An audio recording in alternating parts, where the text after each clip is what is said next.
God, you made man in your own image, and Adam knew Eve, and Lord, they connected. They knew each other. They knew each other parts of their bodies. God, we thank you for our bodies.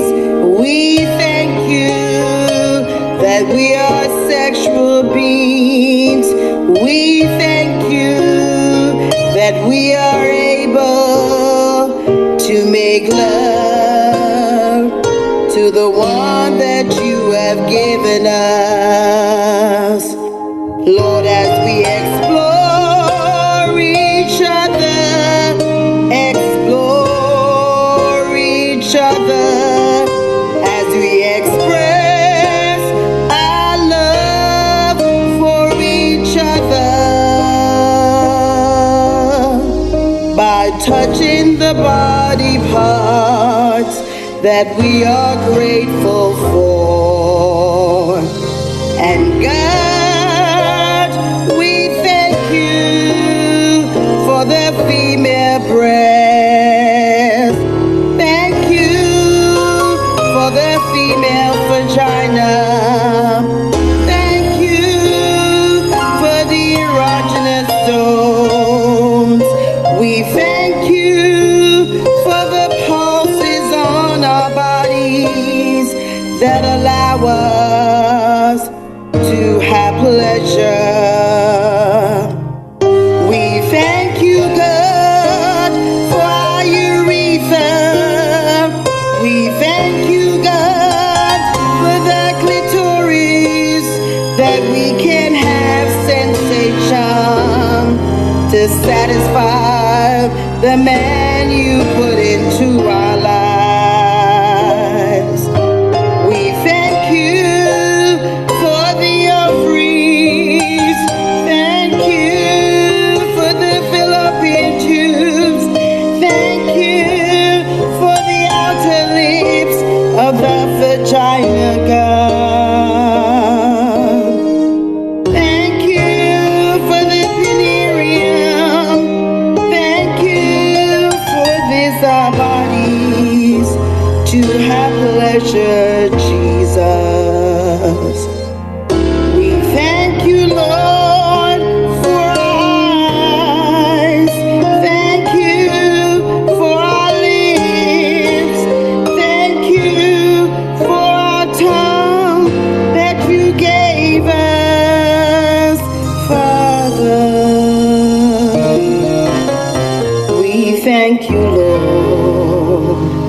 Thank you, Lord, for all our female organs. We thank you, Jesus, that we can make pleasure our husbands, pleasure our wives, that you placed into our lives. We thank you for the male organs, God. We thank you for the penis, Father.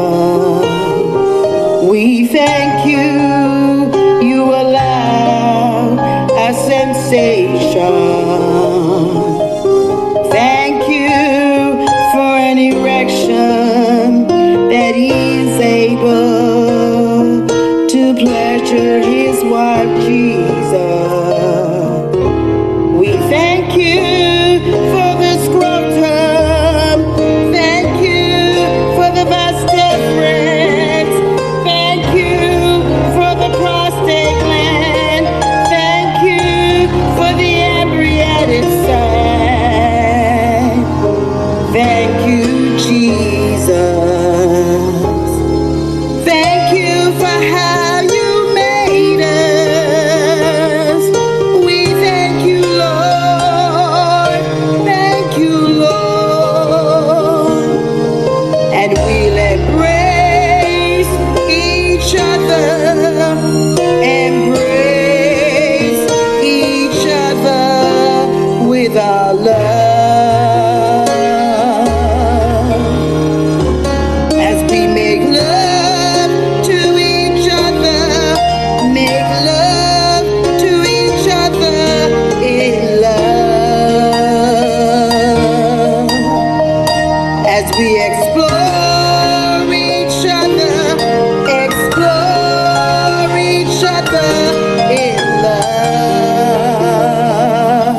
When we make love, we thank you, Lord. When we make love to each other, we thank you, Lord.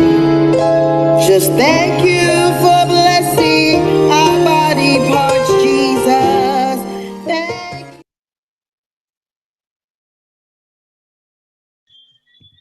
Hi, good night, everyone, and welcome to Let's Talk Relationships. Yes. This is DJ KTE. And this is Lady Misty. Lady Misty, how we doing tonight? We Let's are talk good. Relationships All on right. UME Radio. So, what are we talking about? Marriage, dating, parenting, business. And love, emotions, sex. It's a conversation with me, Lady Misty, And DJ KTE. on everything from hot topics to taboos. Join us Mondays at 9 p.m. live on UME Radio. Follow us at Let's Talk Relationship Show on Facebook or on UME Radio on Instagram. Let's talk relationships, arguments for the grown. Get the UME Radio app to listen wherever you are. That is UME Radio. One word. Hey, how we doing? We're back. This is Let's Talk Relationships, and here with Lady Misty. Yes, And sir. this is DJ KTE. That's right. And we've been having a blast since this season started. It gets better and better and better. So how are we doing today, Lady Misty? We are doing okay. Doing We're doing okay. okay. Yes. Awesome. You're looking fantastic. Look like you're ready to have a show tonight. Thank you. Likewise. Yes. So Likewise. I came charged up tonight. We have a nice group tonight of individuals coming on the show. Yes. A great group of guests, and I can't wait to hear. I'll do it. Say, let's get the party started. Let's get the party started. And you Yes. know, we start off by saying thank you. Yes. And so tonight we want to say thank you to our sponsors. So first of all, we want to start off by saying thank you to umedigital.inc. I'm sorry, umedigital.inc.com. That's There where the we dot go. should be. That's right. Mindfulness in Ministry Masterclass. Please go check them out. Also, mycoachministry.com. Please go check out their courses there on Udemy. Also, we want to say thank you to accessbusinesstree.com. And Access Business Tree is an empowerment tool to help faith-based leaders build a business around their ministry. And last but by no means least, we want to say go to Shop and Own, guys. Go there. Go there. It's your personal online shopper and e-commerce store designer exclusively for sellers and buyers. And guess what? When you go there, please don't forget to use our discount code, and that is LTR SAVE. Discounts are there for you on exclusive products. We want to say a special good night to all the persons who are in the virtual room with us tonight. We have a large studio audience. So I want to say thank you for those who are in the Zoom room with us tonight. We want to say thank you also to those on YouTube. So, our YouTube LTR family, good night to you. All those who are on the Apple and Google Play stores, good night. iTunes, iHeart, TuneIn, Google Podcasts, Podbean, TuneU, Live 365, Spotify, Stitcher, and of course, UME Radio. Good night, everybody, and thank you for keeping our company tonight. Yes. And let me just say before we move ahead that again, I want to remind our listeners that we are about vision. Yeah, we are here to impact 1 million lives. That's right. Particularly Black and brown folks, right? So some say we back. No, but we really back to be back. That's So right. sometimes to go forward, you have to take a step back and move forward. But we're here to offer a great variety of network empowerment. Yes. So folks, some of you have their ideas. You need someone to help to be a support system to help you engage in bringing out your God-given gifts, and that way you can fulfill your mandate before we leave this earth. All right. All So right. that's why our guests are here to bring their expertise and their experience, and hopefully that will inspire you and that will motivate you and that will enhance your life so we can be the best me for the best we. That's right. All The right. best me for the best we. I like that.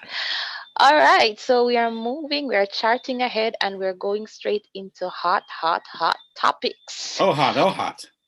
Very hot, smoking hot. And tonight we're going to just do a little chat about Black power.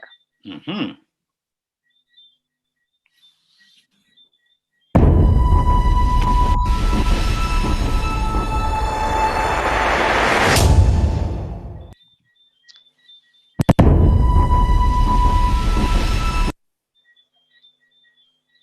All right. Black power rising.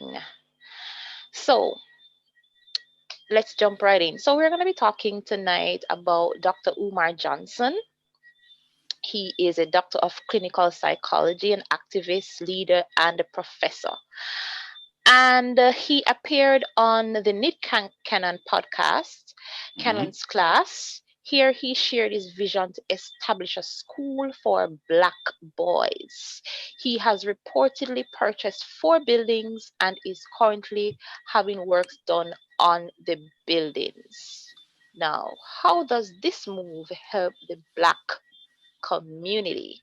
So Mm-hmm. that's one topic we want to be talking about tonight.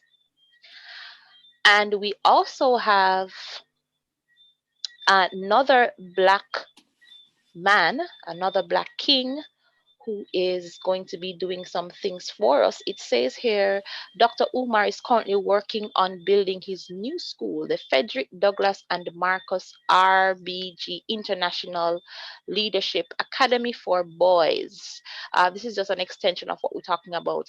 America's first residential academy for Black boys, founded upon the principles of Pan Africanism and international economics. In the future, Dr. Umar also would like to extend this school to include female students in their own residential school. So, go Black King. I am for it. Then here comes another Black King, Akon. Yeah, he ain't locked up this time. No, no, no. He's gonna be I'm freeing some locked up, people. won't let No, me out. no, he's out there. He's He's way out. out there. Yes, yes.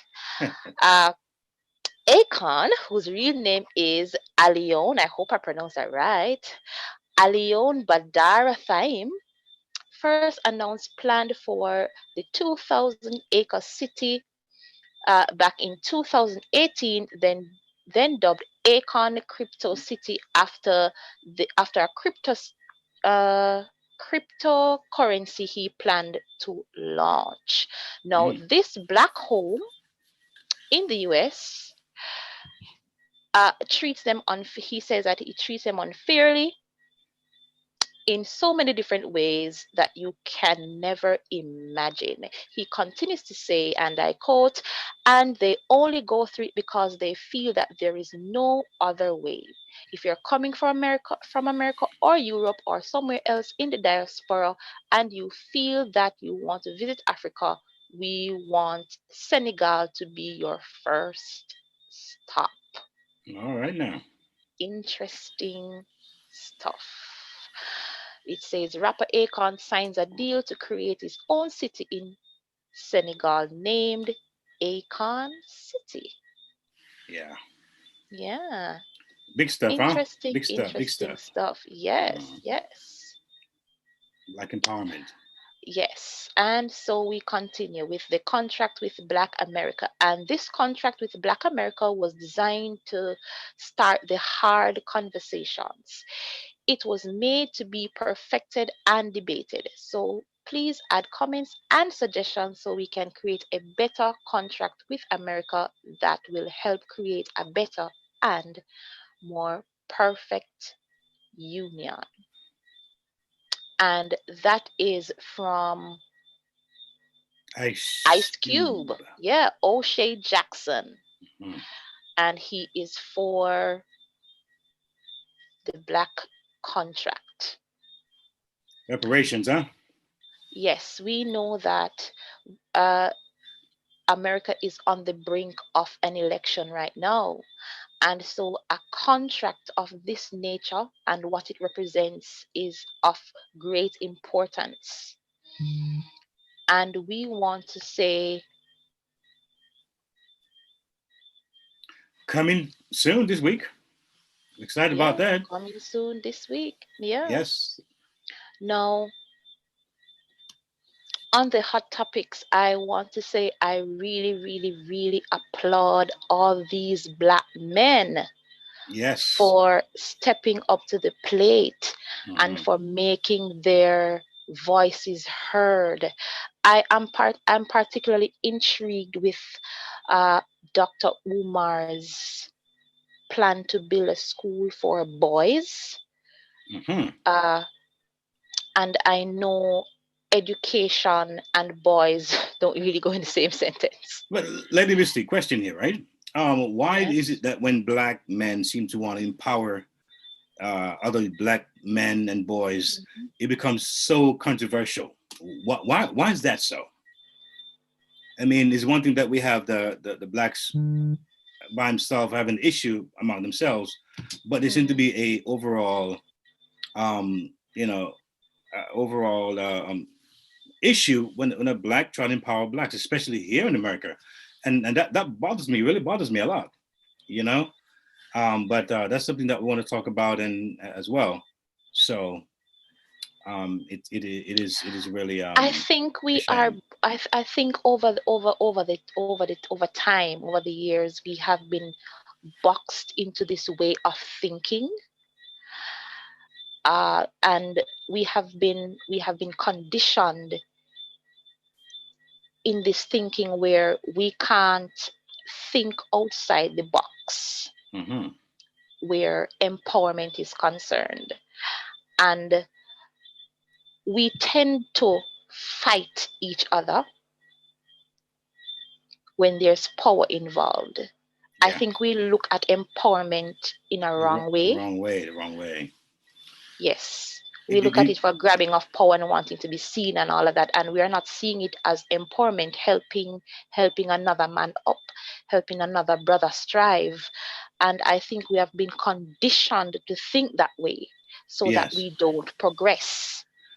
I've been watching Dr. Umar. I saw a lot of his videos, and Yes. he's gone to a lot of support. I mean, at Yes. good and bad. And I think that I made a comment some time ago, and I said Mm-hmm. I saw another gentleman was actually commenting on Dr. Umar, but it was Mm-hmm. was very much on the negative part of what he thought he was and was not. And the person asked me and said, "What is this person Right. doing?" So it's wanting to criticize someone, Mm-hmm. but what are you doing to actually help the Right. struggle? And that really what came hit home to me. That, you know what, we have to watch out for those people who are going to nitpick at other people what they're not doing or maybe the negative side of things, Yes. and not see the actual work and effort that's been going into the struggle. So hey, Interestingly enough, when I was listening to the clips relating to all of these topics tonight, something kind of just dropped in my spirit, in my mind, and I was thinking to myself, even okay, so we have Dr. Umar and we have Ice Cube, and I know they have been greeted with some level of backlash because of their own truth, what they're speaking, how they want to see the black community rise above what it is now.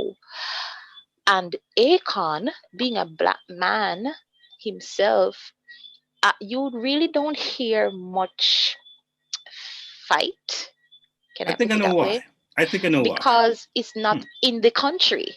Yeah, yes, yes. Once you're not here, yeah, yeah. So Mm-hmm. so I think that that's something to take note of. Is it that because he's not here, why that's happening, Mm-hmm.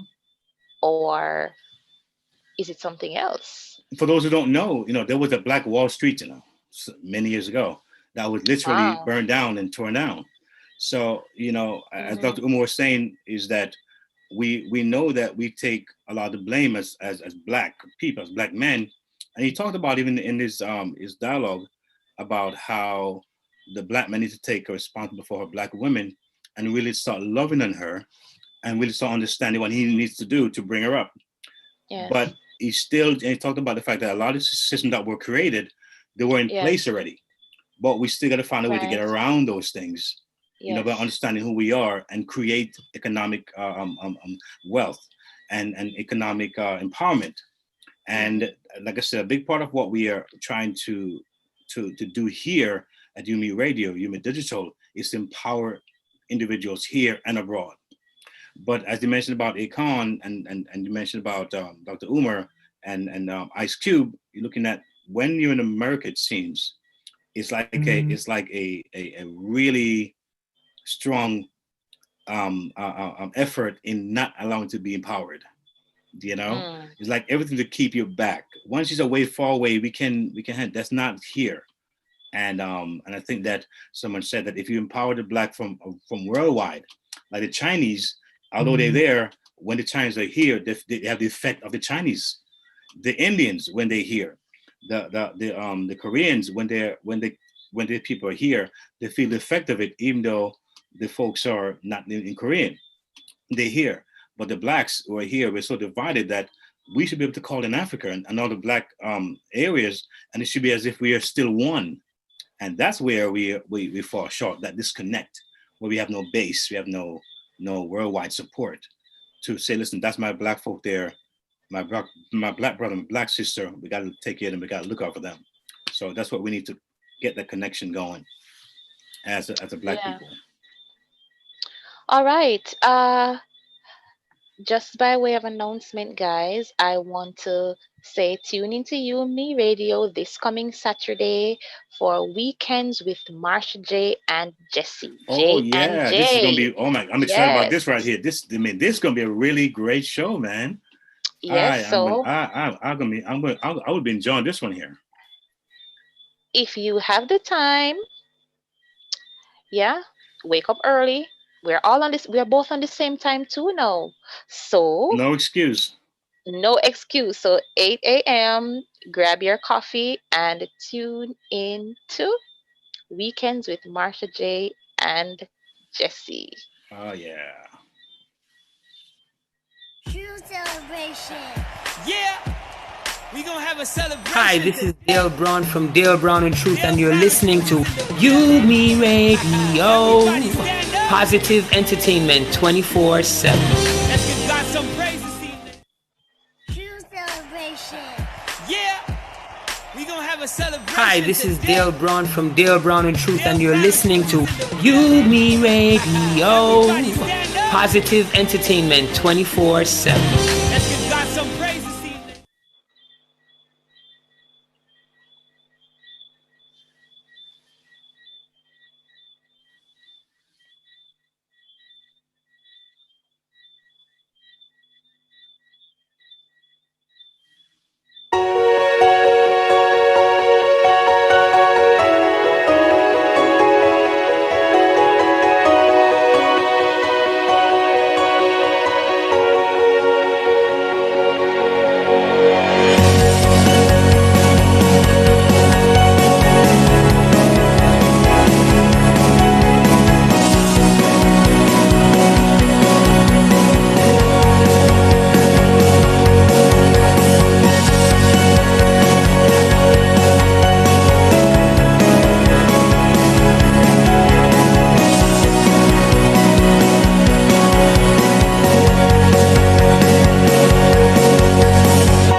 Yes, we back. We All back. right. We are back, y'all, and we're gonna be hearing from a guest real soon.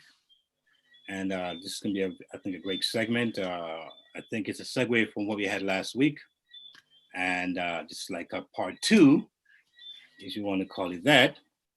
And we're just gonna expound a little more on what we started last week, and hopefully, those of you who were there, you'll definitely get a treat again. And for those Yes, who are new, sir. you can always go back and look at that video or that podcast and get some nuggets as well.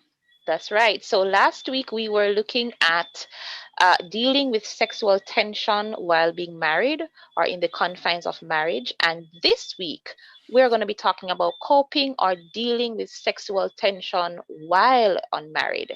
But before we get into introducing our guest, we're going to go to a clip. Listen up.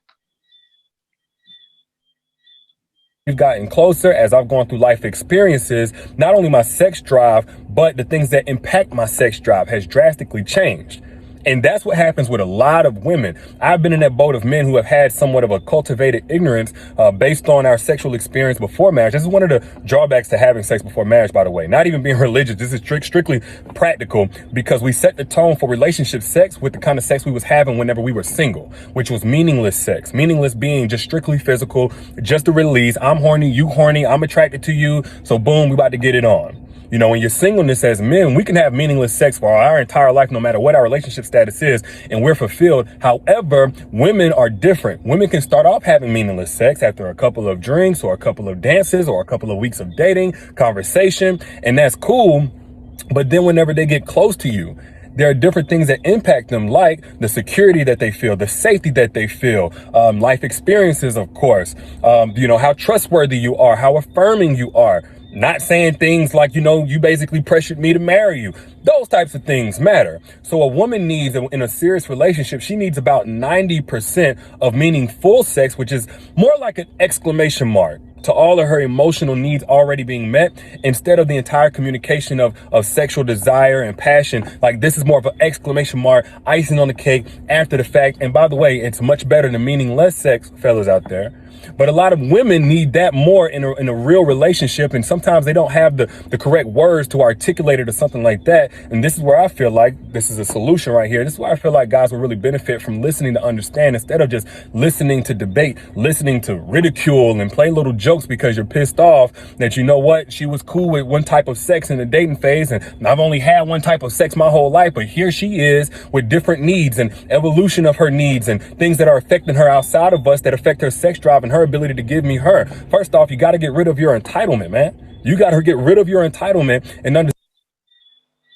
Wow.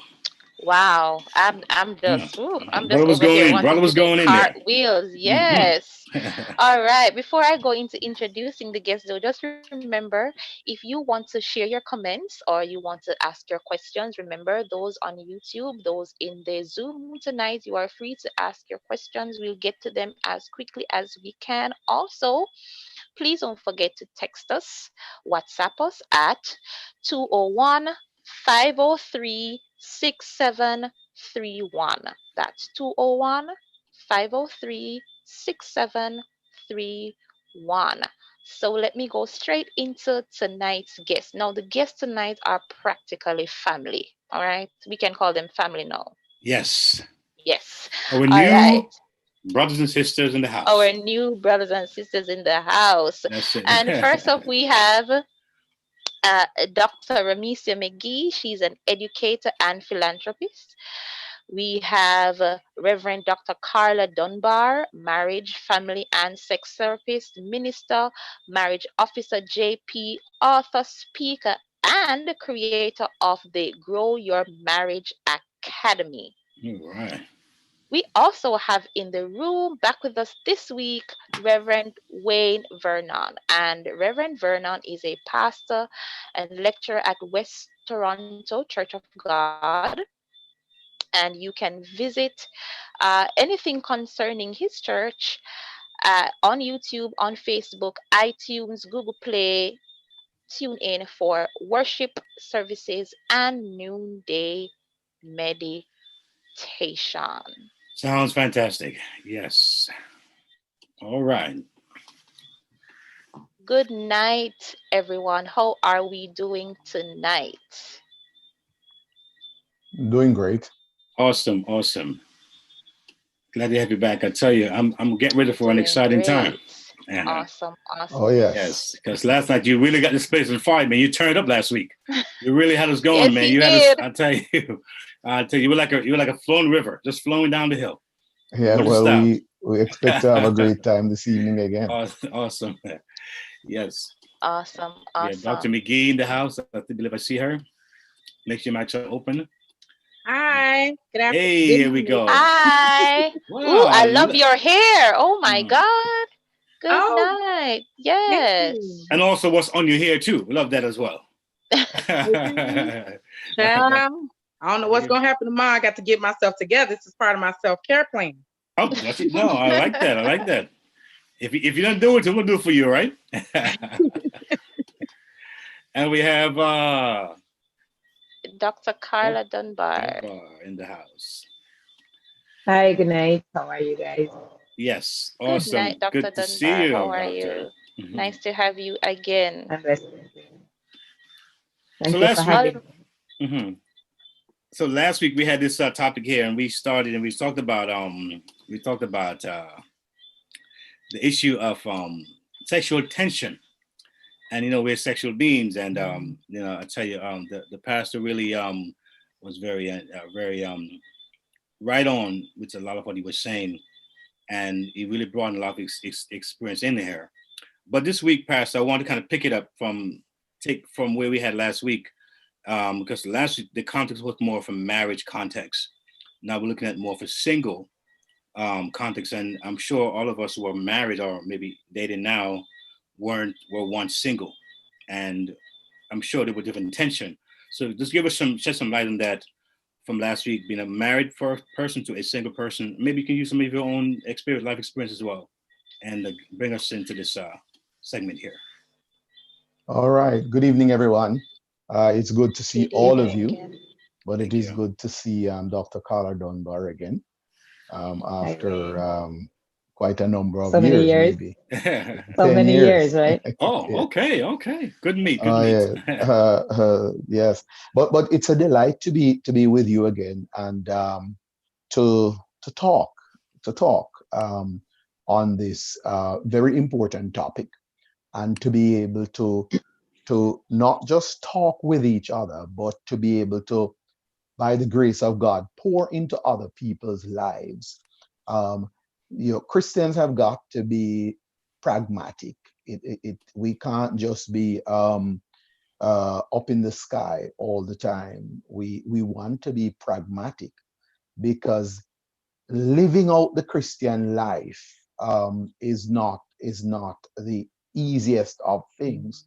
However, if we're not educated, and when I talk about educated, I'm talking about educated in the Word of God and understand what our Father wants for us, then it makes our life that more complicated. So this evening, let's talk about singleness and singles. When we talk about single and singleness, a lot of times we use a very broad brush to paint it, and our generalization will always create problems for us. So whenever I talk about singles, I remind persons that the group called singles is a very large group in the church, for example. There are persons who are single who are never married or not yet married. There are those who are single because they are separated or divorced or widowed or something like that. There are persons who are single with kids, single without kids. There are persons who are single and had a previous active sex life, and there are others who are single but are virgins in the church, and that goes for both male and female. So it is a broad group of people in our church that we call single.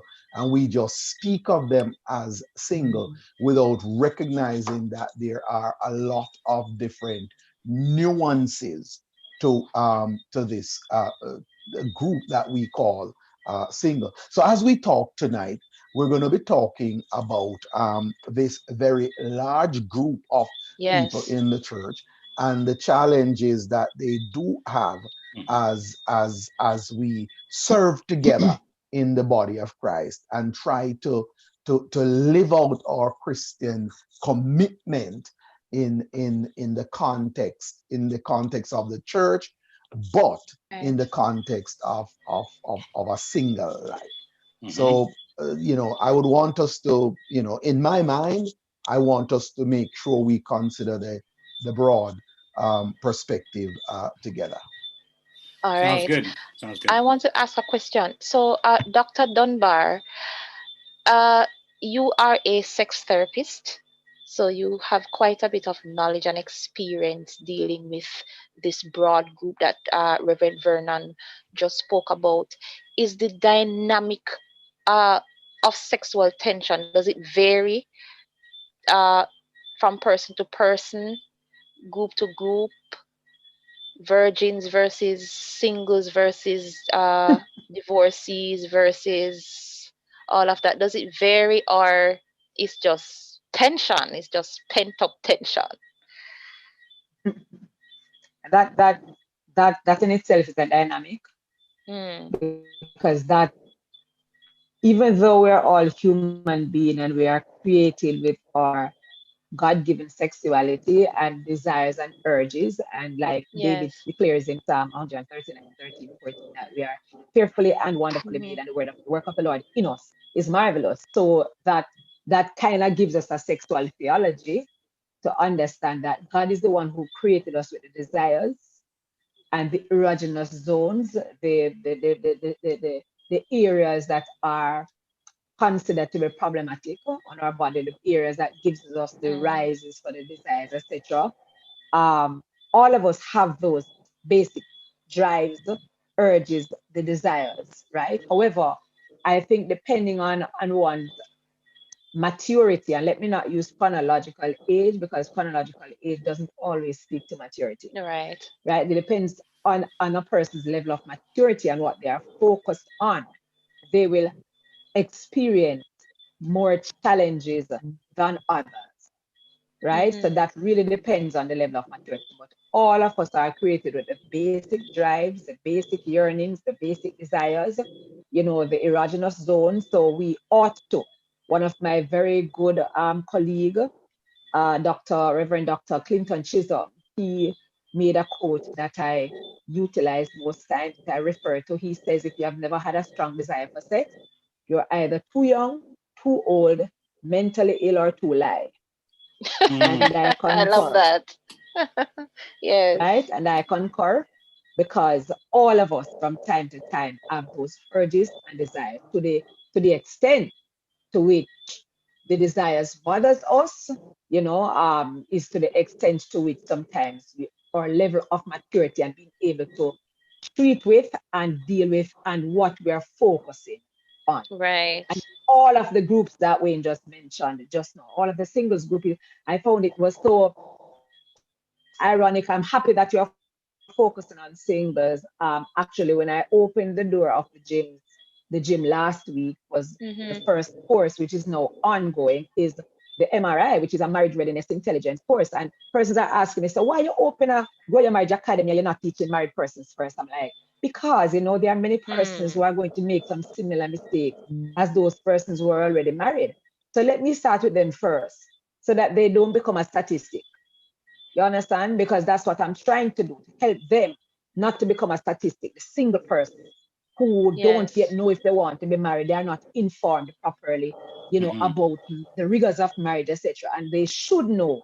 They should get the opportunity to make an informed decision Very about good. marriage and not just be pressured by the church into True. marriage because they seem like they are mature and they're adult. So that's the first cohort of students I have in the gym now. And I'm actually sitting here just about to start while I was waiting on you to come on, because I came off the platform. at Okay. exactly 9 o'clock. And while I was waiting, I'm here preparing my lesson to teach tomorrow evening, on Okay. Wow. Wednesday evening, actually, the next class for him. Right. Yes. I want to throw some out there, and I like Dr. Dunbar and Dr. McGee to address this, because at one point, a few years ago, I wasn't as keen or as sensitive about this issue. When I would hear females who in their 30s, 40s, and even 50s say, I'll be watching the TV, and when the love scene comes up, they turn away. Now, they were once probably married or maybe have dated, and they now are saved and trying to serve the Lord. And they would say, I'm watching the movie, but I want to read certain books, like the one I used to read when I was younger. Or, like I said, when they watch the scene, when the love scene comes in, they would turn away. So, what's going on there with those ladies in their 30s, 40s, 50s, trying to not, I guess, to not let that tension build or that area open up? I'd like you to address that question, Dr. McGee and Dr. Dunbar. I am in my early 30s, so I'm not exactly sure. I don't know why those women would feel the need to turn away. But I am now divorced, right? But I was married for 10 years and together for 13, so that was more than half of my young 30 life.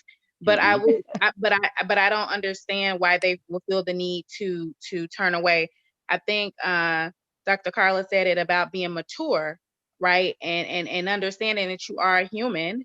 You do, the flesh is weak, and I'm not saying you need to give into it, but I think if you're going to a movie and they're showing a love scene, I think you should be okay to watch it. But sometimes a lot of that may come from sexual trauma too, which is not often always talked about. And so for them, maybe their sexual experiences have not been pleasant. Maybe they are, their sexual situations have been traumatic. They have been unpleasant. They have been not good partners with the person.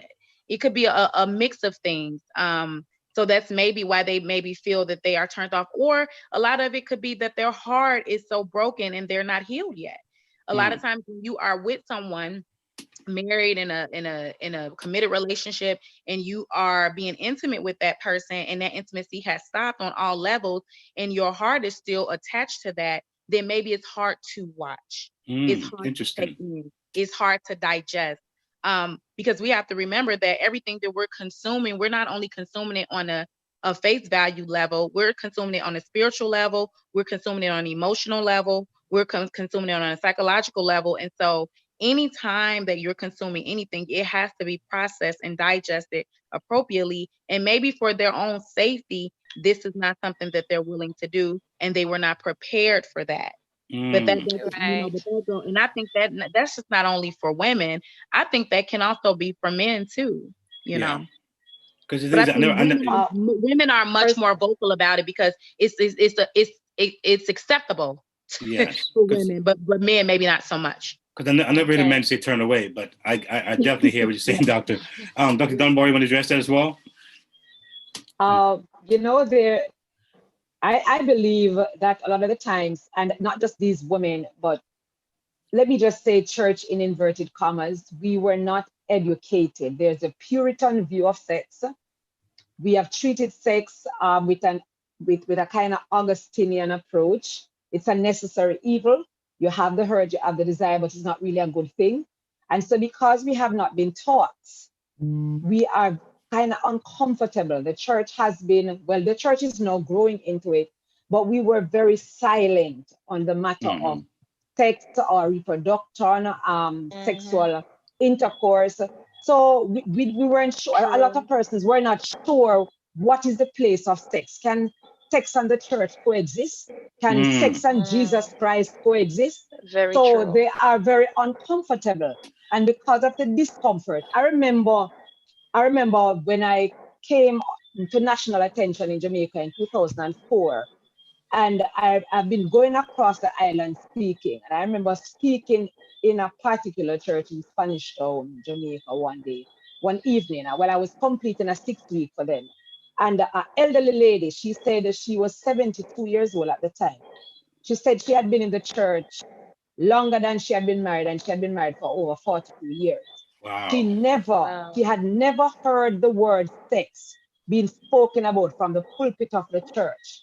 She asked permission of me after I'd finished my presentation, and I asked permission of the presiding bishop of the church if he would allow her to speak. And that is what she took the mic and said. She said, because she never heard the word sex. She doesn't read very well. She said in her own language, she said, I can count from Genesis to Revelation. And she said, because she had never heard it, being married, she is just now learning that having sex with her husband was okay. She did not know, no, that level of sexual ignorance, 42 years, that level of sexual ignorance existing in the church, who we have been given the knowledge to teach. And she said her husband was now dead. She was crying as she was talking because she was saying, I can no longer fix that because my husband is now dead. But she did say she's going home to her neighbor, who they say they share the same perspectives, they have the same understanding. And so she's going home to see if peradventure she could tell her neighbor, so that, because she said her neighbor, similar to her, their husband had to hold a machete over them if they're supposed to have sex, especially if it was to be on a Sunday morning before they go to church. She said this very openly, said it was not a secret. So when I was writing my book, Sexcription, I called her and I asked her if I could quote her in my book, and she gave me the okay. So it's actually, I actually use that in my book to speak to sexual ignorance. So a lot of persons are sexually ignorant in the church, and the age group you use would be of that era of persons who are growing up with a lack of understanding. Hosea said, my people, Hosea, God said to Hosea, my people suffer because of lack of knowledge. So because they're unsure how to feel about sex. They're unsure if is it okay for me to watch these people making love and then having stirrings in my loins, knowing that I perhaps don't have anybody to act it out with. Is it okay? So they're unsure. They don't understand that they can have a healthy perspective of sex. So that, I believe, is where the problem comes from, sexual ignorance. And I also think that, I mean, we talk, but how about those people who have not been in church? How about those people who have not had conversations in church, you know, who are not in a sense saved or know Jesus, right? Again, that all those that comes into play too. We can't forget those people, because those people may have never encountered God, may have never thought about anything outside of whatever they have been introduced. Yeah, but they also have never had. But they also have never been educated along the lines of having a formal understanding. It's what they have taught. It's what they have heard somebody say. And you said something earlier. Yes, you said something earlier pertaining to. Go ahead. I was just saying that I think the church is a different aspect, and I think it has its own situations. But I think those people who have been educated right outside the church, who have been educated in their families, who have been educated in their schools, who've been educated, quote unquote, through their friends, those are different conversations. Those conversations are not always. Those conversations are not normally spoken about in the church. And then we also have to remember in other countries and the way people have brought up, they have, you know, fixed marriages, fixed sexual relationships, forced sexual relationships, things that we will deem ungodly or unholy, things like that are going on. So I think that, again, that whole sexual trauma sometimes is a hard time for people. And the church right. And that is why I was about to refer to your conversation, because I have a program that deals with victims of sexual abuse called Conquerors. And I was also going to concur with you to say that there are persons who have been traumatized. There are persons who have had bad sexual experience, and it has marred their understanding, you know, and their perception of sex as well. And so it makes them uncomfortable to be able to view other persons in normal sexual relations enjoying sex. And not even, and that is so true. And I think also we think about sex, we know sometimes we cut out the word intimacy. You know, intimacy is not always intercourse, right? There's a difference in that respect, and what we see is that, and what we feel is that.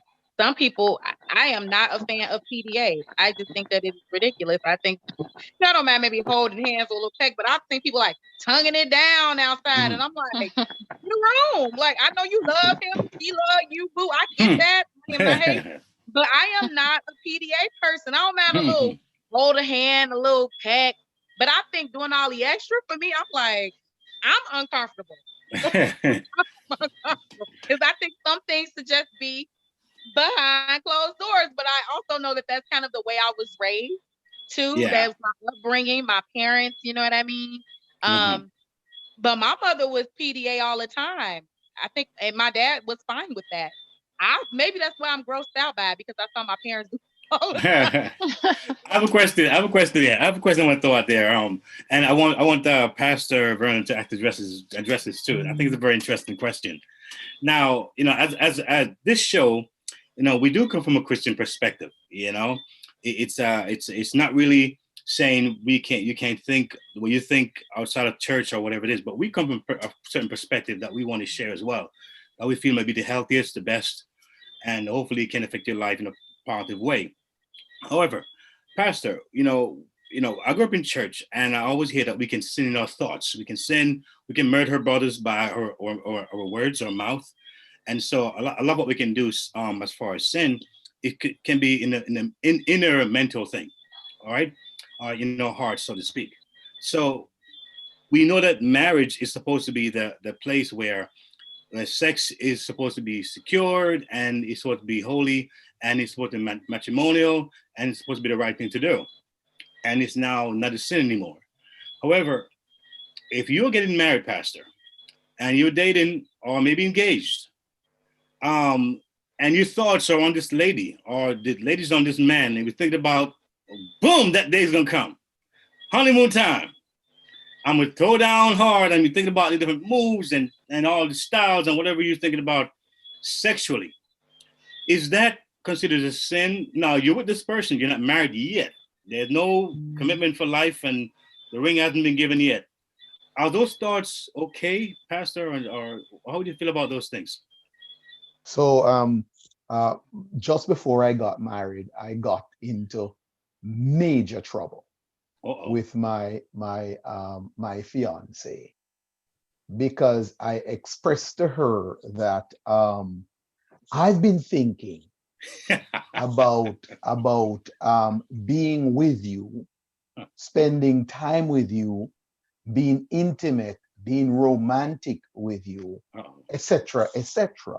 That caused tension. However, Pastor, talk to us, Pastor. I am willing to wait, and I am going to wait until we get married to be able to express all that I have been thinking about. And so she reported me to the counselor to say that this is what I said. The counselor said to her, well, girl, if I were you, I would be happy, because he said he is willing to wait and he's going to wait. All right. So here it is. I'm thinking that as we prepare to get married, I'm not sure how we would be able not to think about the individual that we're going to get married to. However, the challenge would be if we are obsessed with not the individual so much, but about having sex with this individual. Right. Are there not other things that we can think about this individual? After all, she's not just one big vagina. She's more than a vagina. She's more than a sex partner. There are other things to be thought through. So the obsession would be, and the preoccupation would be something that I would be concerned about, depending on, given the circumstance. But we want to think about that person, and prepare our mind and prepare ourselves not just in our thoughts, but in reading and in premarital counseling and stuff like that. So I think that the mind has got to be prepared for this experience. And I don't know that we can avoid thinking intimately or romantically. But again, Right. I'm saying preoccupation, obsession, those are things I would be concerned about.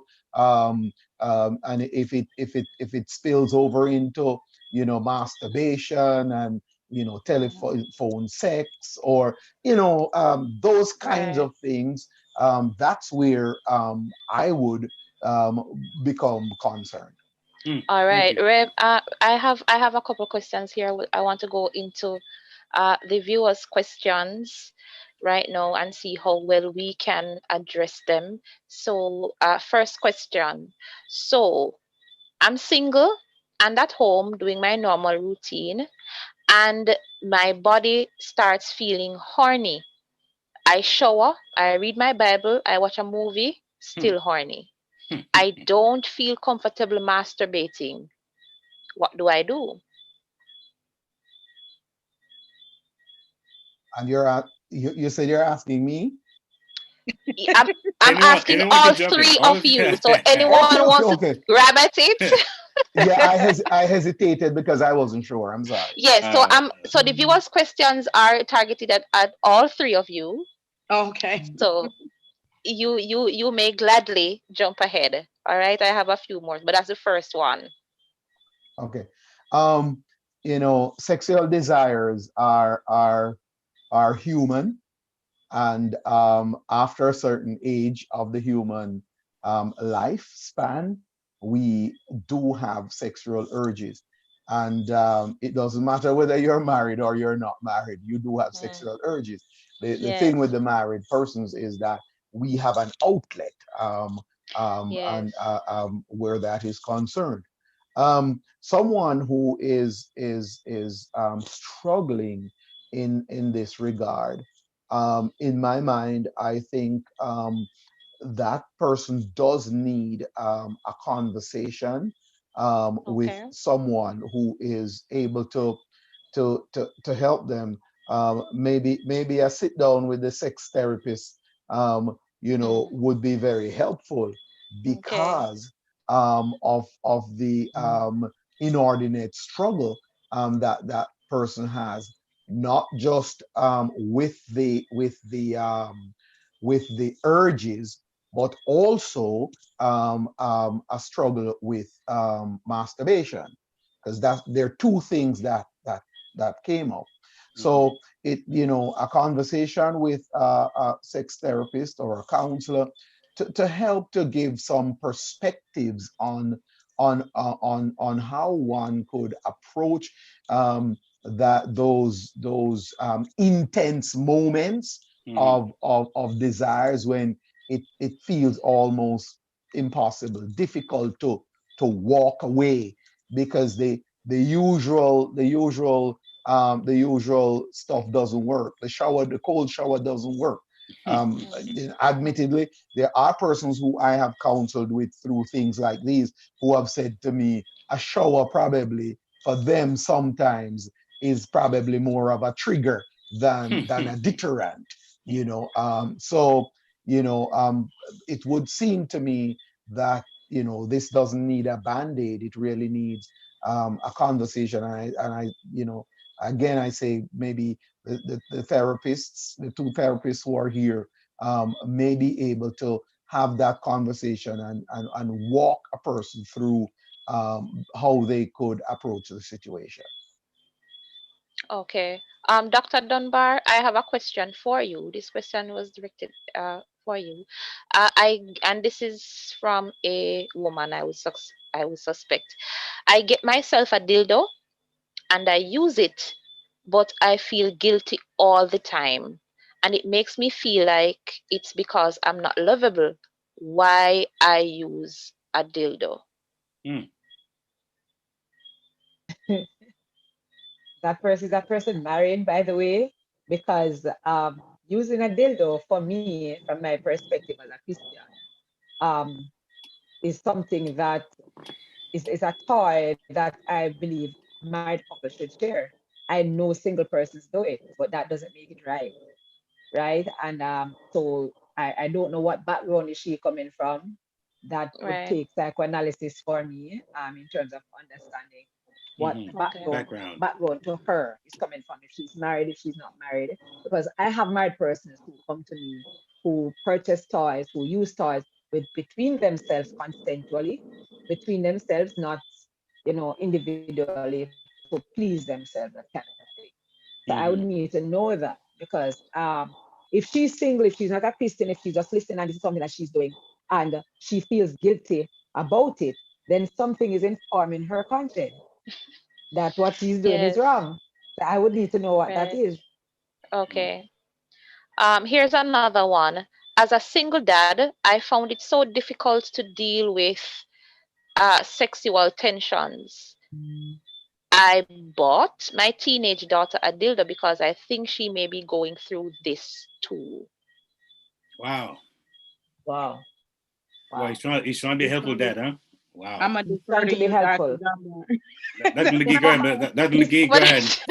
what did you say? What did you say, Dr. McGee? I'm going to defer to Dr. Dunbar because I don't have children, child. I don't, baby, um, don't take me by yeah, my younger brother a pocket vagina. right. Like I can't. So I'm gonna go and let you. Like the host says, he's trying to be helpful, but I Yes. really think that he's really off court here, because Right. we're supposed to teach our children about healthy sexuality. We are Mm-hmm. supposed to teach them about understanding themselves, their anatomy. I mean, the school does it, but the home is the first agent of socialization. And so we Yes. ought to teach them healthy sexuality so they have a healthy concept and understanding of self, age appropriately, right? We're supposed to teach them, but not to Yes. give them a dildo, because personally, I don't encourage sex outside of marriage. That's not my position. Sex must be done within the context of marriage only, right? So I would not encourage young persons to masturbate. I do not encourage them to use any form of toys or tools, because that would me being double standard about my teachings, my belief systems, right? And I'm guided by the word Right. of God. And so I Right. cannot be double standard. So I think I think, sir, you need to teach your daughter a healthy perspective of sex, healthy concept of self, help her to understand that her desires are natural, they're normal. If you can't do it, get her to a counselor so that she can be taught how to appreciate herself, right? And to understand that her sexual drives and urges are normal, but that she cannot act upon every urge and desires that she has, right? Rather than giving her a toy to say, go play with it. It's not a doll. So in other words, him trying to be helpful is not the way to go. Or many people trying Not to be at helpful, all. and many No. people, Mm-mm. I've known But, from but then too, your. but then too, you said a teenager, and I'm not sure where you are as a teenager, because a teenager starts at 13, ends at 18, 19. I'm not Mhm. sure where you are there.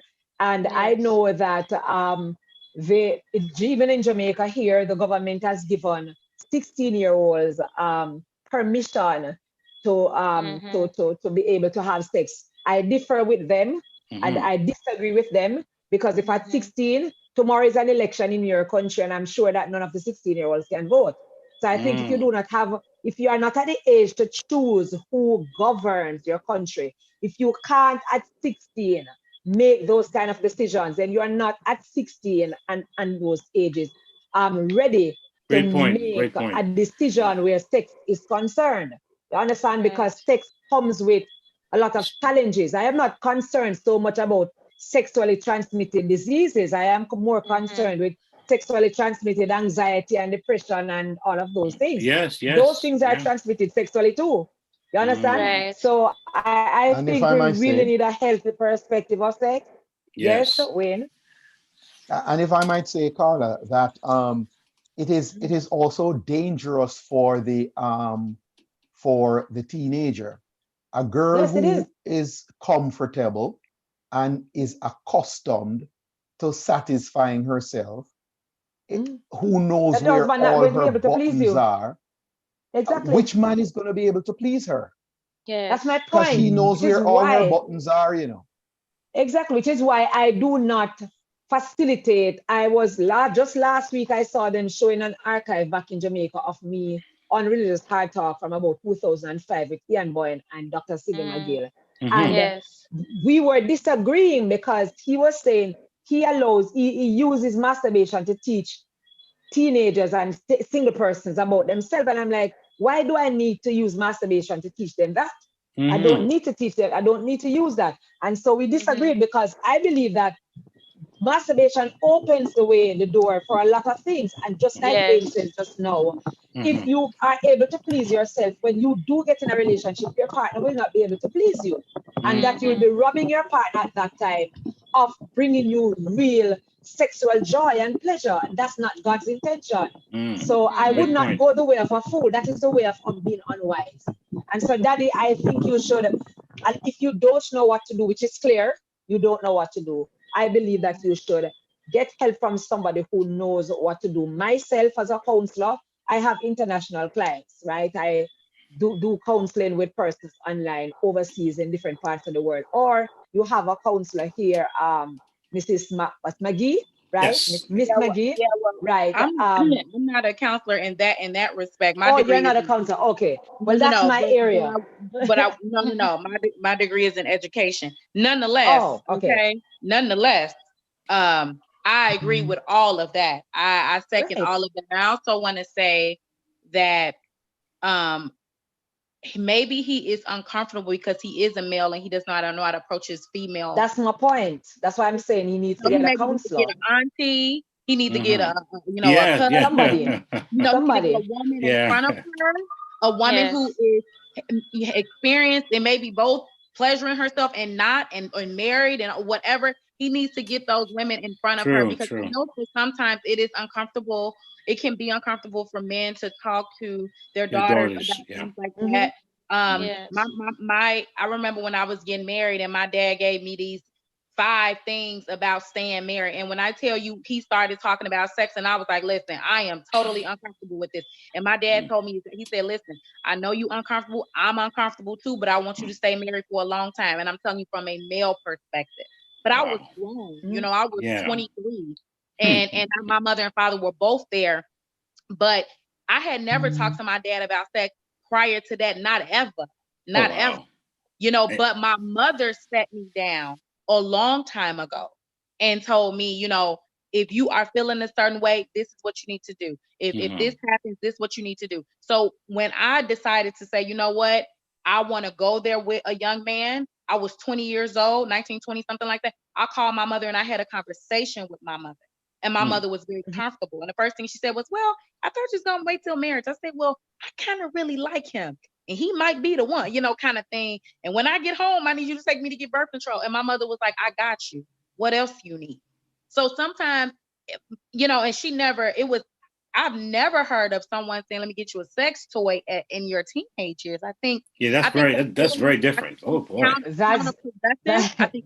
That's liberation to the highest degree. That's a real, it's out there, yeah. It's very counterproductive. I would not advocate that for any child because she's still a child. And with that, like you said, you open up all kinds of spiritual doors with that self-pleasuring thing too. Again, we are thinking about the things that we consume. There's a spirit in every realm, in the music that we listen to, the people we are around, the things that we do to ourselves. And for him to bring that in front of her, a fake penis, that's just not. That is so counterproductive. And I don't want him to think that we're bashing him. But we just want to let you know that is not necessarily the way you want to go. And it may be uncomfortable for you, but perhaps, sir, I concur with Dr. Carla, and the pastor that you need to get some counselors in front of her. But even starting with the women in your family, getting a woman in front of her. Because these conversations that a woman can have with a young girl that a man maybe not ever be able to understand. So true. All right, I have a few more questions. I'm just going to be reading them because we're strapped for time. So let's see how well we can answer them. So let's go. All right, so here's one. what do I, and we're still talking about child here. What do I do with a child, and it's a son, if he's telling me he is feeling horny too early? Can kids have sexual tensions? And here's another question. I am single and a virgin, and I turn to masturbation when I feel stressed. Nothing works. Help. And there's another question that says, there's another viewer question that says, can two church members become friends with benefits until their husband or wife comes?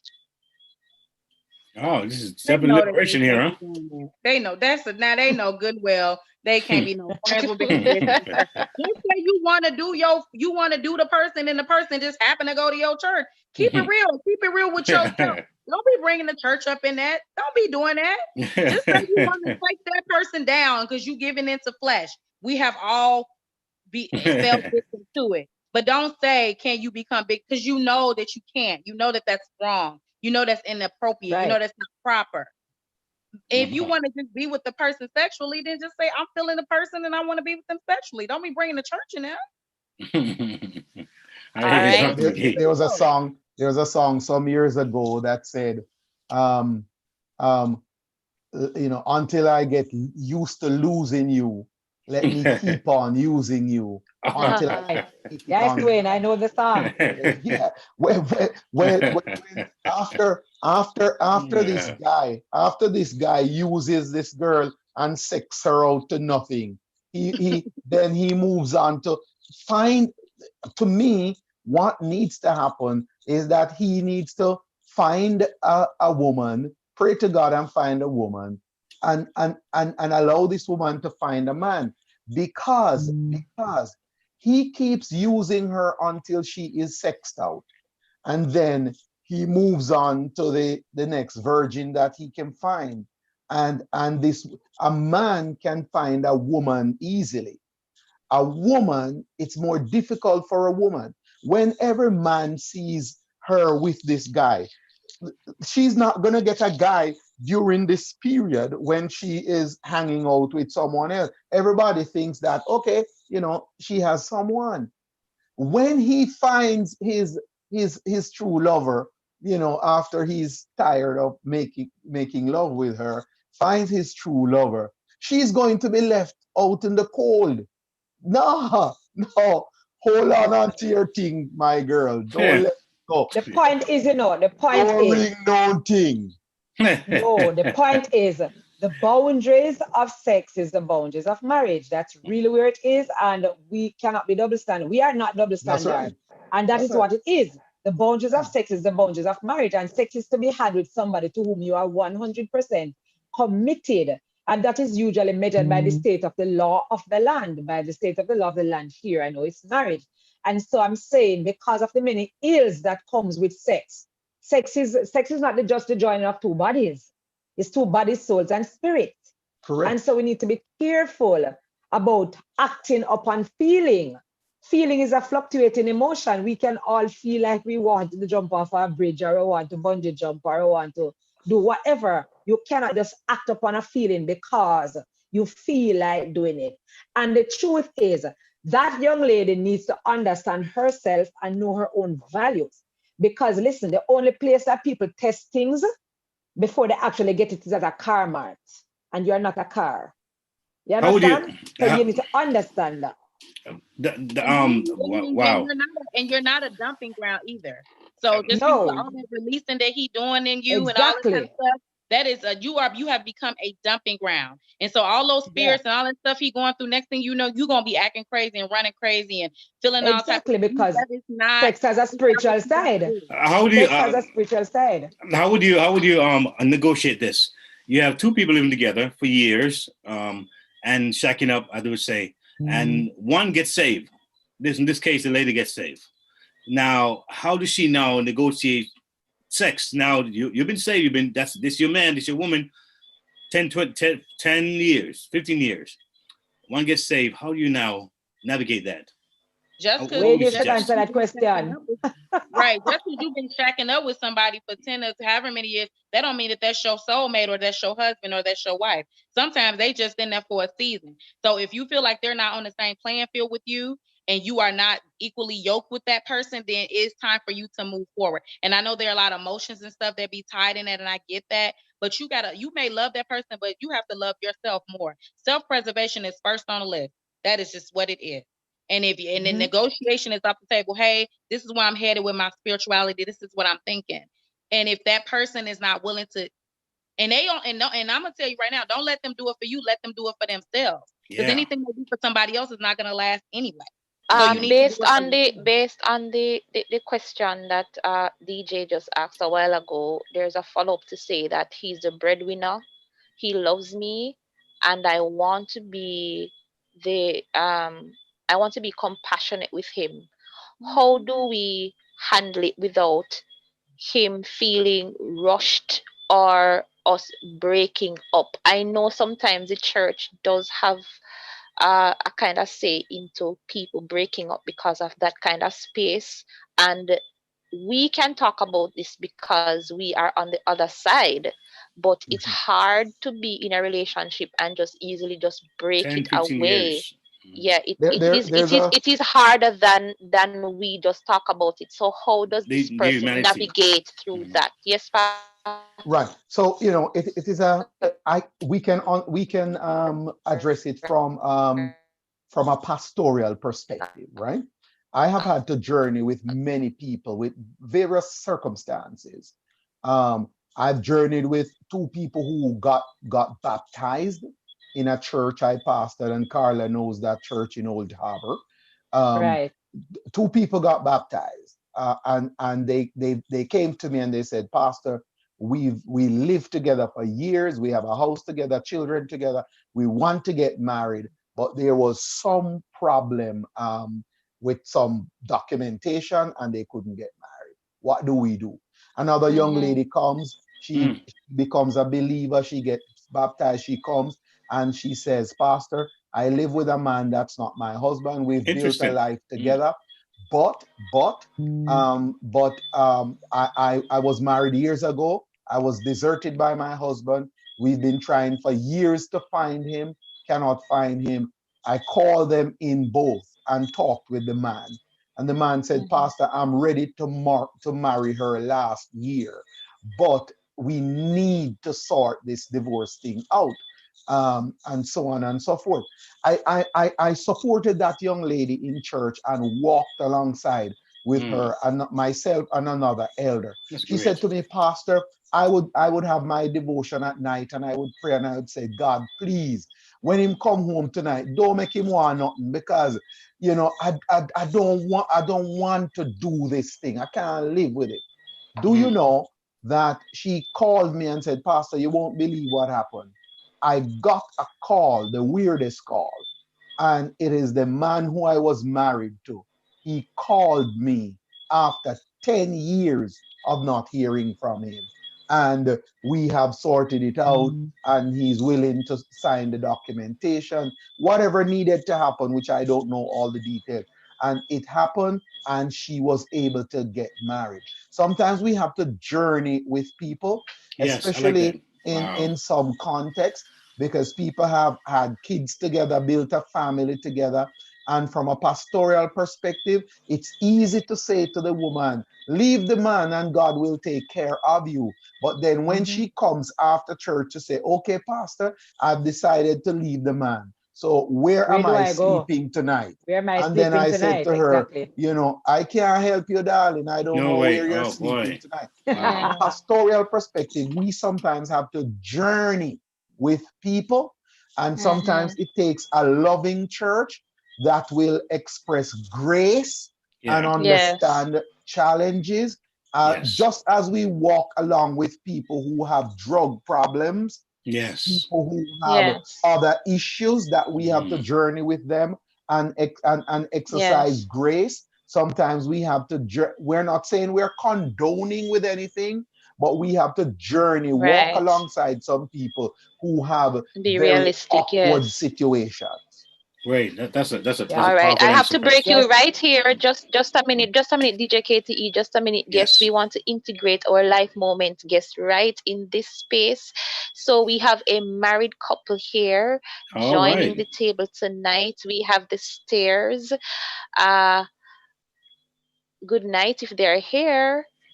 I hope they can join us now. There we go. Yes, there they are, Mr. and Mrs. Steer. And they will be giving us some insight as well into their nuptials, their marriage, how it has been um, throughout their journey. Having a wedding in the pandemic, was there any tension going on before they got married? And is there any tension now? There should not be any tension now. Good night, Stairs. How are you? I hope you can hear me. Hi Hi, good guys, night. good We're There night. we good. go. Good Congrats, night, guys. congrats. Yeah, Thank you very much. Thank yes, You're first you. of welcome. all, congratulations and welcome to marriage life. Uh-huh. Right. So, Thank you. Thank first of you. all, It's a pleasure being here. you're welcome. So, first of all, let me ask, what has it been like, the whole journey of getting married in this time? It's pandemic COVID-19. Was it stressful? What was it like for you?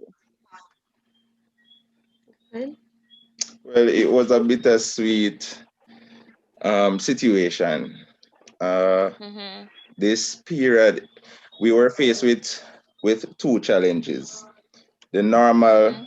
challenge of planning a wedding, and Yes. coupled with the corona situation. Hmm. So we were Mm-hmm. overdosed. Wow.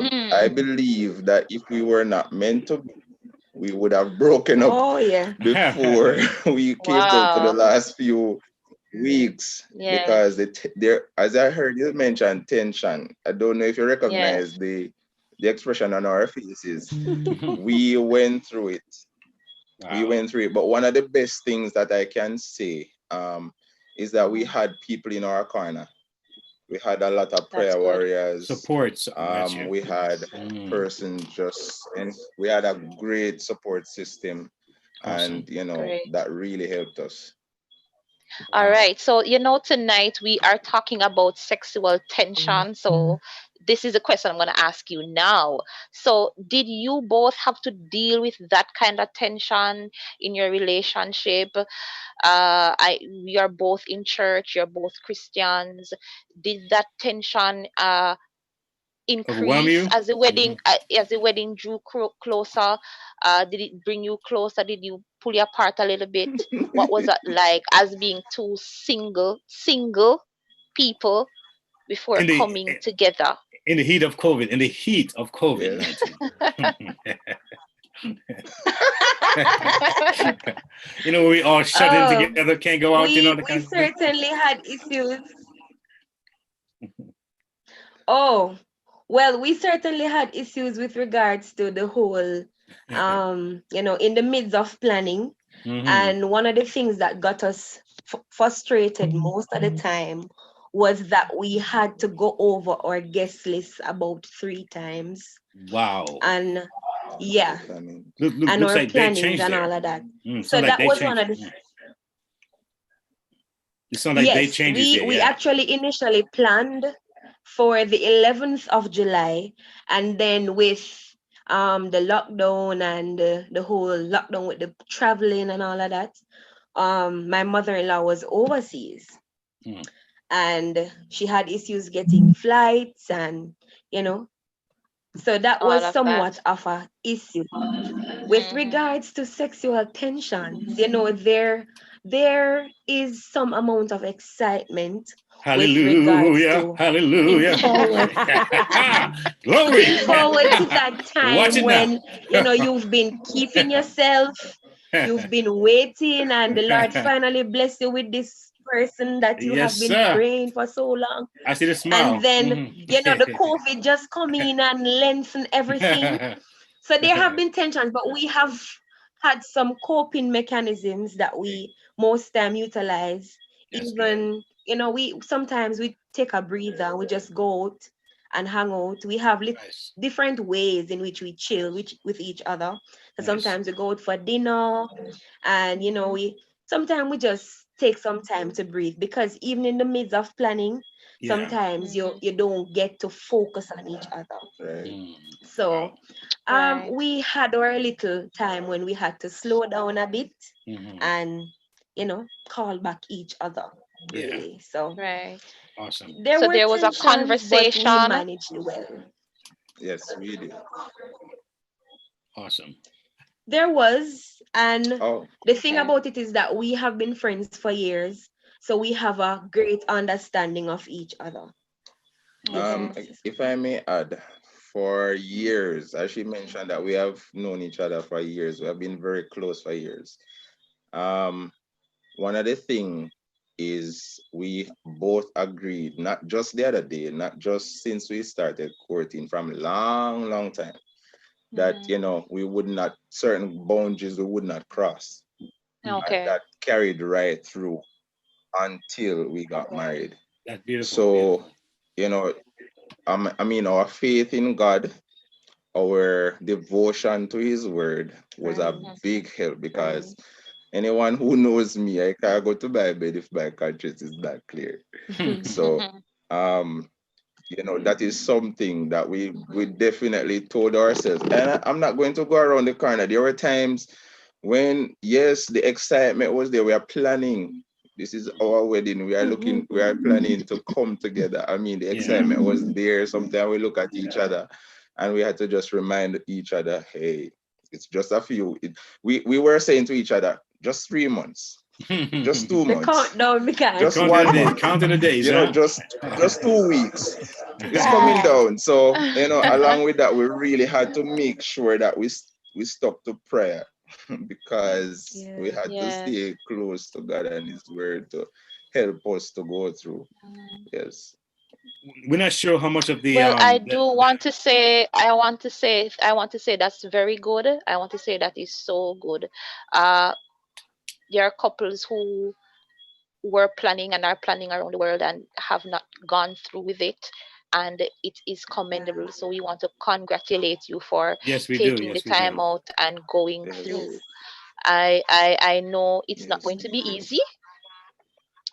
From one married person to the other, it's not going to be easy, No. but I do congratulate you Yes. and I wish you all the best Yes, we on do. Yes, we your do. Yes. Thank journey. you.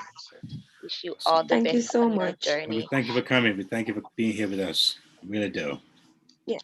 It's our Yes, pleasure. you are welcomed. To our guests, we are winding down. Winding down. There are some questions that keep coming in, Oh, they're coming like crazy. Oh my and goodness. we want to, yes, they're coming like crazy tonight, and we do want to address them as best as we can. This is just a comment on the discussion we were having previously, talking about uh, church, and Reverend Vernon talking about guiding and journeying with the persons. There is a comment here that says that is why this person cannot go back to church. This man feels rejected because he felt as if the church dealt with him unfairly. His relationship broke up, and he did not feel that he was prioritized in the relationship, because she became a Christian and he really needed more time.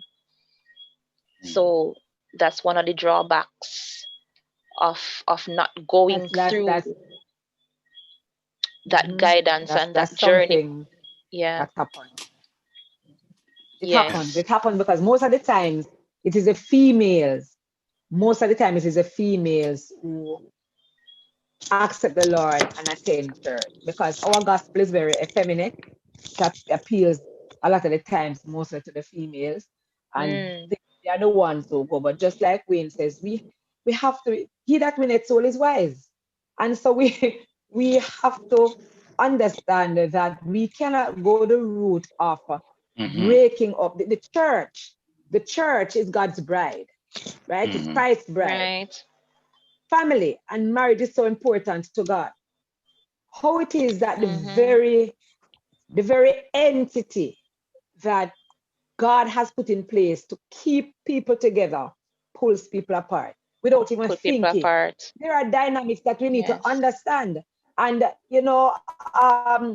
a lot of our pastors before, I must say that I don't think they didn't have a certain level of training. They were not trained in understanding the dynamics in relationship and that kind of a thing. They're just on Okay. faith and grace and salvation. Sin.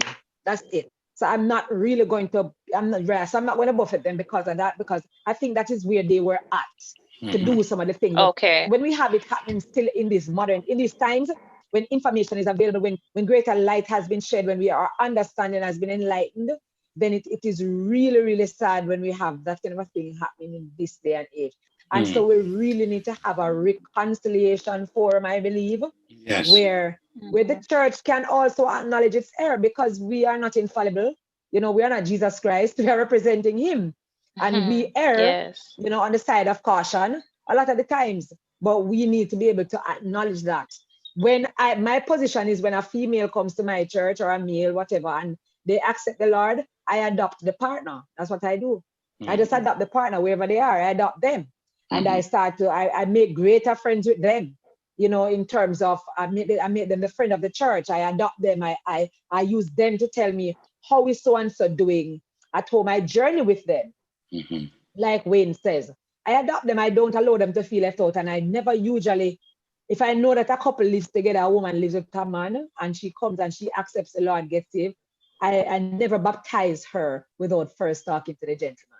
I think it's respectful for me to go to him, I see talk that to him, and help him to understand what she is doing, so that he doesn't fight against it necessarily, and for him to see how he can come on board and still be respected as the man. So we have to journey with them. Important. We cannot disrespect the male in the relationship. No. Because if we disrespect the male, we're not going to, sometimes the woman might even go back. I was close to a particular lady some time ago when we were back in Jamaica. She was our helper, and we were close to her partner, who they were together for years without being married, many years, over 20, maybe 30. And I gave her a message to give him, to say to him, I'm going to send the documents to him, and all I want him to do is to sign them and send them back to me without a wedding ceremony, because he's with this woman too long and has not gotten married to her. He sent back to me to say, Pastor, don't do me that. I am going to tell the lady to set the date, Pastor, and I want you to do the wedding for me. So, when we're able to relate to them, I have had to call in a man and said, look, that the lady has given her life to the Lord. What are your thoughts? Not rushing you into marriage, but talk to me without the woman present. And he was able to talk with me and share things with me. That's great. That's that really was good. his concern. And I was able to call her in, sit her down and talk with her. And they did eventually get married over time. But I don't encourage people to get married because they are pregnant. I don't encourage people to get married because one person gets saved and needs to be baptized next week. So they have to be married this week. I'm very leery of it and very careful, because it does come back to bite us sometimes, and it sometimes is a bigger challenge and problem. The poor witness, when you have to walk them through all of this, not because they're living together for this time, like Dr. McGee says, that they are meant to be one, and some people have got to be counseled out of some relationships. It's the reality, but because some people are in abusive relationship, they are in relationships that are unequally yoked, all kinds of things. out there. But we cannot afford to disrespect the man. Sometimes when we show him respect and love and stuff like that, he is already one. He is already one. He's When already one. I mean, when he feels respected, he's already of one. course, Wow. of Right. And I course. think He's it's already Yes. important one. when people are in their single season and it apparent this guy is now single, that you gotta pray that the Lord will send you and guide and lead you. And Yeah. remember, your single season is just that. It is a season. You will not always be in that season. Yes. You will not always feel like that. You won't always be faced with that situation. So you got to understand that it's temporal. But in that temporary space, you are to be seeking God so that when you are ready for the woman that He puts in front of you, or that you find. And the women, the same thing, that you are ready to be a wife, and that you are a wife when that man finds you. And I just want to say to that brother that is struggling, brother, it won't always be like this. And I pray for peace and comfort in your time of rejection or how you were dealt with, because the church has to do a better job with doing that. And I concur with both the pastor and Dr. Carla that talk about the journey with that person as they go through. But I also want to say that, again, even before you get into a relationship with someone, really, really, really try to build a friendship. And in that friendship, you're going to know if that person has a relationship with Christ. You guys should talk about those things. And a lot of times when we in these relationships and we get these titles, or I'm a fiance, or I'm a girlfriend, or I'm a wife, then you automatically put on these masks and these covers to be these people. When you're just friends with somebody, then your guard is totally let down. That means you can be who you are. You can talk about your fears. You can talk about all of that. And then you can grow to love that person. You can grow to massage them to the church if they want to know. And a lot of times, the people, when you are expressing things like that and you're praying for that person that's in your space, you think they're not going to come to Christ? At some point, that heart going to start to constrict. That heart going to soften. And that desire that you want for them will become their desire. So you really gotta be with their even in that friend zone. Sometimes you just need to be a friend to somebody and not a girlfriend, not a fiance, not a boyfriend, not a wife. Maybe that's not your role. That's not your position in their life at that time. And you gotta Wow. understand that too. That's very Wow, important. we And are this out is of time, yes. man. What a good That's a way to great way to end. end. Oh yes. Oh Yes. yes. Love it. Love it. Love it. Love it. And folks, you listen to Let's Talk Relationships on Yumi Radio. Guys, don't forget to get the app out there. You great viewers, go to your app store, your Play Store, and just type in one word, the letter UME Radio. Get the app, and it's one entrance to all that we do, the vision, how we're trying to empower people across the globe. Yes. Like I Dr. said, Dunbar, before you go, can you please give us some information about your academy and website so that people can find you? Okay, the Grow Your Marriage Academy is called the gym. It's a Grow Your Marriage Academy at teachables.com.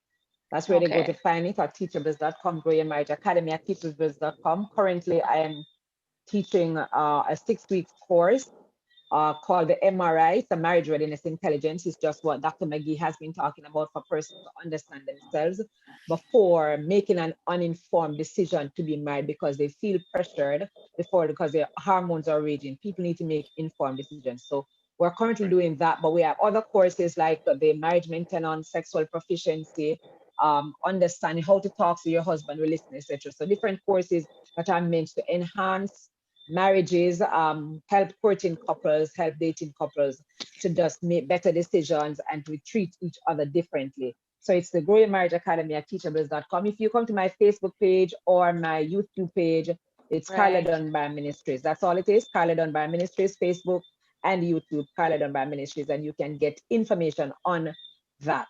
And if you want to WhatsApp me, it's 876-782-7646. That's 876-782-7646. and And I know that God has prepared a place where you can learn more about marriages, so you can grow and learn and not just fall into it because somebody coerces you into it. Amen. thank you, Thank Doctor. you. And Dr. McGee, where can we find you? Oh, drremesia.org, where is my website, and it is my philanthropy, and it is in an effort to help young women who are rehabilitating from Youth Correctional Center here in Oregon. So please head on over and find out more about that. It is dramicia.org, and it is a Second Chance Scholarship Opportunity Award. Any numbers you Alrighty. call? Any numbers? Or Yep, 312-315-8191. say it again, please. 312-315-8191. Thank you so much. All right. Pastor? We love you, sir. Want to hear what we can want to get to connect with you. How can we get the fastest way? Okay. West Toronto Church of God. If you go to our website, Facebook, YouTube, we're always there, and you'll find us. There's a daily podcast that I do called the Noonday Meditation, which you can find on YouTube. It is all over. So Google Play, TuneIn, that kind of things. But if you really just can't find me, West Toronto Church of God, if you go to our website, westtorontochurchofgod.org, then you're going to find me. Thank you so much. God, it was nice talking again. Nice connecting with you, Wayne, again. Nice connecting after so long. Yes. And you shared a number, so you can expect a call. Certainly. You guys were awesome guests. I tell you, this was a great show. Thank you all. Thank you, Dr. McGee. Thank you. Nice meeting you, Dr. McGee. Really good conversation. Let's talk. Indeed. Relationships on You Me Radio. So what are we talking about? Marriage, dating, parenting, business, and love, emotions, sex. It's a conversation with me, Lady Misty, and DJ KTE on everything from hot topics to taboos. Join us Mondays at 9 p.m. live on UME Radio. Follow us at Let's Talk Relationship Show on Facebook or on UME Radio on Instagram. Let's talk relationships, arguments for the grown. Get the UME Radio app to listen wherever you are. That is UME Radio. One word.